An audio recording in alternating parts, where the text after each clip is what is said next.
ما تزيدي تسقسي حتى وحده باش تخيري لونتيسيرن ديالك. اليوم نوريلك كيفاش. الحاجه الاولانيه لازم تعرفي الفرق بين لي زونتيسيرن ميم يكونوا من لا ميم مارك ولا ميم غام.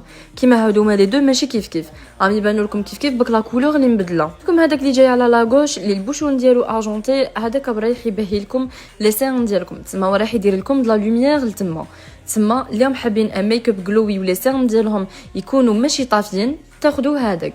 وعندكم هذاك تاع لا دوغات اللي جاي نورمال. والحاجه المليحه سي كو هادو لي دو زونتيسيرن ولازم تعرفوا هاد المعلومه، يعاونوكم من باش ينقصوا لكم لي سيرن ديالكم فيكو فيهم داخل د لا كافيين ميزوسي د لا سيزايرونيك اللي تغدي لكم لي سيرن. والغلطه الشائعه اللي يديروها بزاف البنات هما يستعملوا لونتيسيرن ديريكتومون ويتقشر لهم وما يخرج لهم الشباب.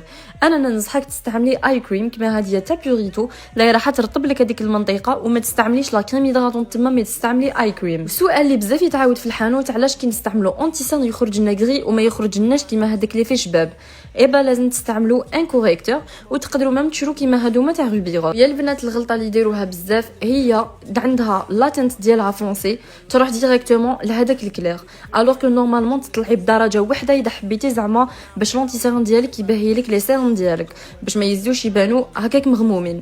مي لو كان تحكمي ان اونتيسيرن بزاف كلير، باسكو كاين بزاف اللي يديروا هاد الغلطه، لونتيسيرن هذاك رايح يبان لك يمدلك ان افيك اللي راكي عيانه. وبلا ما ننساو تانيك بلي لازم تعرفوا انواع تاع لي زونتيسيرن، يعني اونتيسيرن ما يكوفريش بزاف، اونتيسيرن يكوفري موان، مي اوسي تاني كان اونتيسيرن يجي ثقيل. وماذا بيا تقولي لي اون كومونتير واش راكي حابه نحط لك غير على الماكياج، نخليك نتيا تخيري ولا نحط لك نيامات الجايين.